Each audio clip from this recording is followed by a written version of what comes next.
그런즉 인자야 이스라엘 족속에게 말하여 이르라. 주 여호와께서 이같이 말씀하셨느니라. 너희 조상들이 또 내게 범죄하여 나를 욕되게 하였느니라. 내가 내 손을 들어 그들에게 주기로 맹세한 땅으로 그들을 인도하여 드렸더니 그들이 모든 높은 산과 모든 무성한 나무를 보고 거기에서 제사를 드리고 분노하게 하는 제물을 올리며 거기서 또 분향하고 전제물을 부어 드린지라. 이에 내가 그들에게 이르기를 너희가 다니는 산당이 무엇이냐 하였노라. 그것을 오늘날까지 바마라 일컫느니라. 그러므로 너는 이스라엘 족속에게 이르라. 주 여호와께서 이같이 말씀하셨느니라. 너희가 조상들의 풍속을 따라 너희 자신을 더럽히며 그 모든 가증한 것을 따라 행음하느냐. 너희가 또 너희 아들을 화제로 삼아 불 가운데로 지나게 하며 오늘까지 너희 자신을 우상들로 말미암아 더럽히느냐. 이스라엘 족속아, 너희가 내게 묻기를 내가 용납하겠느냐. 주 여호와의 말씀이니라. 내가 나의 삶을 두고 맹세하노니 너희가 내게 묻기를 내가 용납하지 아니하리라. 너희가 스스로 이르기를 우리가 이방인 곧 여러 나라 족속같이 되어서 목속을 경배하리라 하거니와 너희 마음에 품은 것을 결코 이루지 못하리라. 할렐루야. 우리와 함께 하시는 하나님을 찬양합니다. 성서에 등장하는 이스라엘을 보면 떠오르는 단어가 하나 있습니다. 바로 어리석다입니다. 어리석다는 것은 무슨 뜻일까요? 어리석다는 생각이나 행동이 지혜롭지 못하고 똑똑하지 못한 상태를 의미합니다. 그런데 단순히 지혜롭지 못하거나 똑똑하지 못해서 이스라엘을 어리석다라고 하는 것은 아닙니다.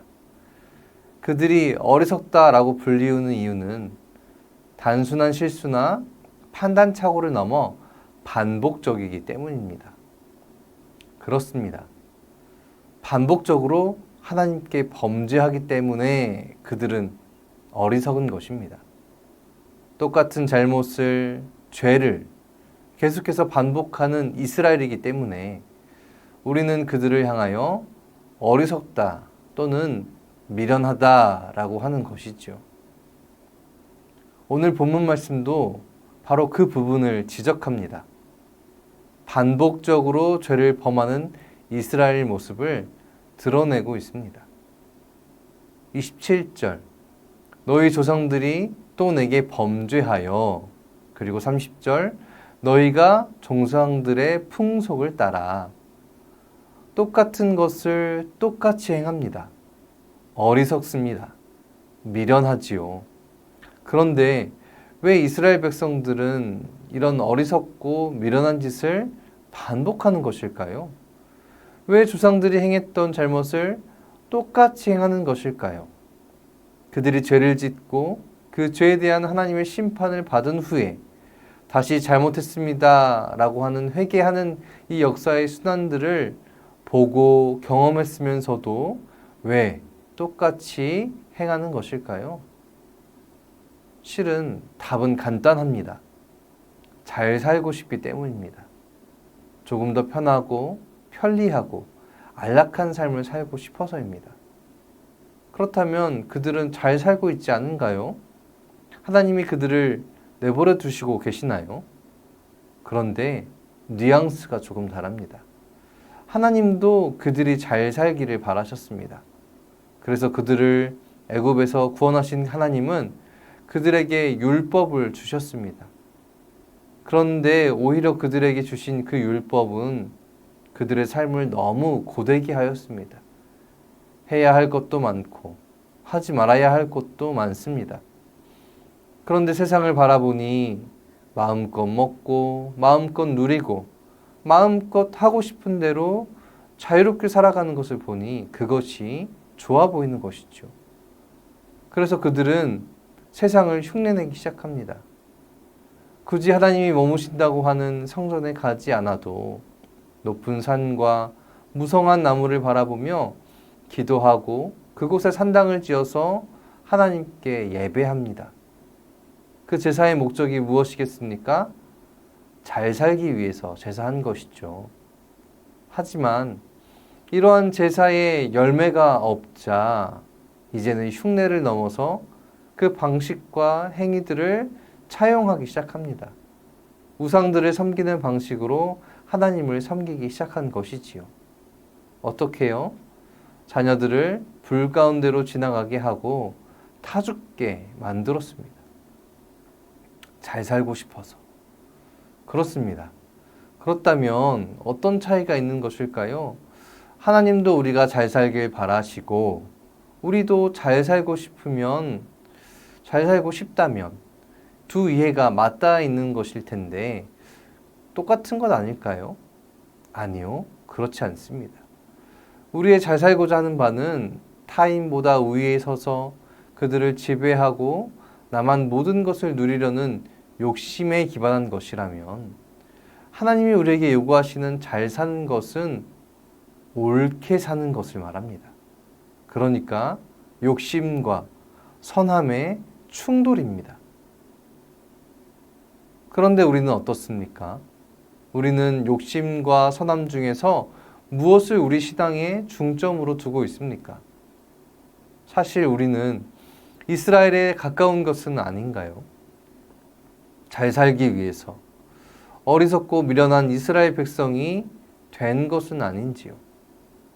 하나님의 이름을 망령되이 일컫는 기도를 하고 하나님을 섬긴다면서 돈과 재물의 신을 부르며 우상들에게 예배하고 마음과 정성을 갖다 바친 것은 아니냐는 말입니다.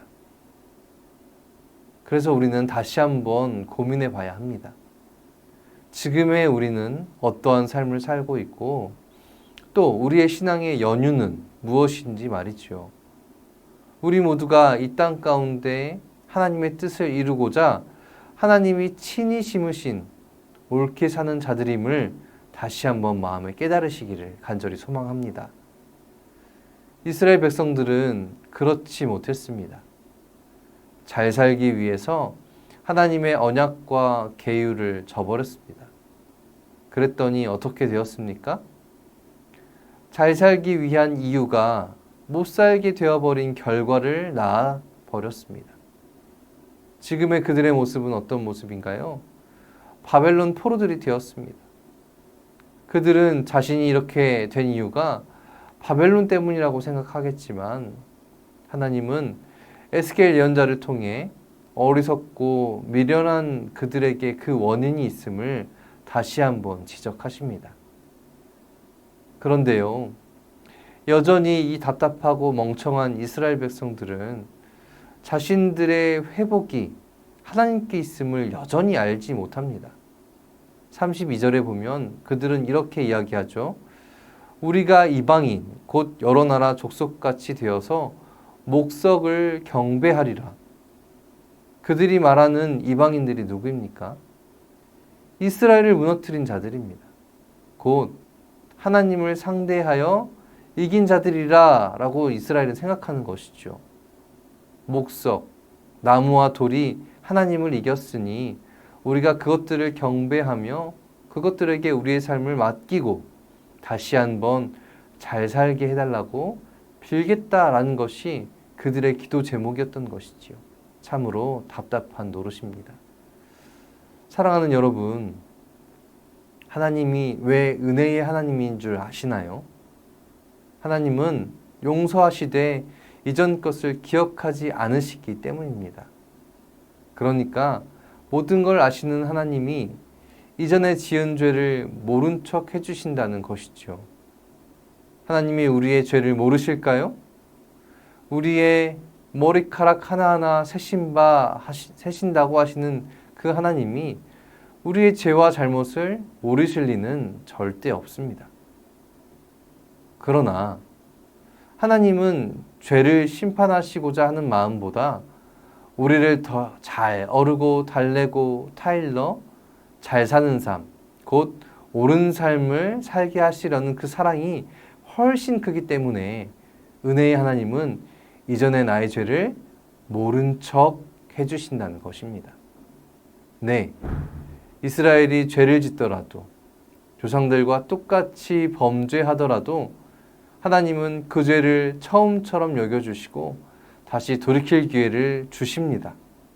조상들이 지은 죄도 아시고 그 죄를 따라 짓는 것도 아시지만 하나님은 매번 그들에게 처음처럼 기회를 주셨습니다. 오늘 본문의 마지막에 하나님의 이 마음이 아주 잘 드러나 있습니다. 너희 마음에 품은 것을 결코 이루지 못하리라. 너희가 원하는 대로 내버려 두지 않겠다는 말씀이지만 이를 뒤집어서 본다면 그들이 이방인처럼 살지 않겠다. 곧 그들이 악의 구렁텅이에 빠지는 것을 보고만 있지 않으시겠다라는 말씀입니다. 다시 하나님의 자녀로 삼아주시며 자녀답게 사는 방향으로 인도하시겠다라는 하나님의 그 마음이 여러분 느껴지시나요? 사랑하는 여러분, 하나님은 여전히 모른 척 하십니다. 우리가 하나님의 뜻보다도 나의 삶의 우선순위를 두고 더 잘 살려고 하는 우리의 선택과 결정에도 불구하고 우리가 그 뜻을 돌이키길 원하셔서 우리의 가증스러운 재물의 숭배와 그 사랑을 모른 척하고 계신다라는 것입니다. 그러니 돌이켜야 하겠지요. 세상을 등지고 다시 하나님을 바라보아야 할 것입니다. 이스라엘 백성들의 죄는 큰 이상을 이루기 위해서 어떤 대단한 목표를 이루기 위해서가 아니라 그저 잘 살고 싶었을 뿐이었습니다. 그러나 돌아보니 우리가 그들에게 말하는 그 어리석음과 미련함은 또한 우리의 이야기이기도 했습니다.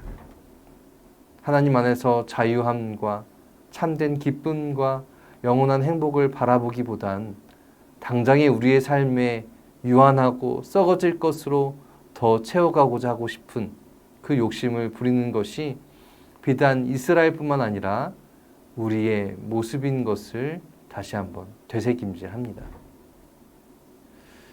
이제 모른 척 하시는 하나님께 감사하며 삶을 돌이켜 거짓된 것에 목숨 걸고 살아가는 우리가 아니라 하나님을 향하여 옳게 살아가는 우리 모두가 되길 소망합니다. 우리가 하나님을 믿고 살아가는 것은 인생의 어려움을 해결받기 위해서가 아니라 이 땅에 거룩하신 하나님의 뜻을 이루며 그 뜻이 얼마나 놀랍고 아름다운 것인지를 그것을 깨달아 내 삶이 오히려 행복으로 풍성해지는 변화가 일어나는 것에 있다는 것을 여러분 잊지 마시고 그렇게 살아내시길 바랍니다. 하나님이 우리에게 바라시는 것은 대단한 존재가 되는 것이 아니라 매일매일 선한 능력으로 걸어가며 하나님이 만드신 이 세상을 더욱 정의와 평화가 사랑과 행복이 넘실대는 것으로 만들어가는 것에 있습니다. 이러한 하나님의 뜻을 겸허히 받아들이고 옳게 살아가는 자들이 되어 영광의 새날을 맞이하는 우리 모두가 되기를 주님의 이름으로 축원합니다. 이 시간 함께 기도할 텐데요. 첫 번째는 말씀을 기억하며 잘 사는 것이 우리의 인생의 목표가 아니라 하나님 안에서 옳게 사는 것이 우리의 삶의 모습이자 목표이며 삶의 이야기가 되기를 소망한다는 것, 이것을 가지고 함께 기도하겠습니다.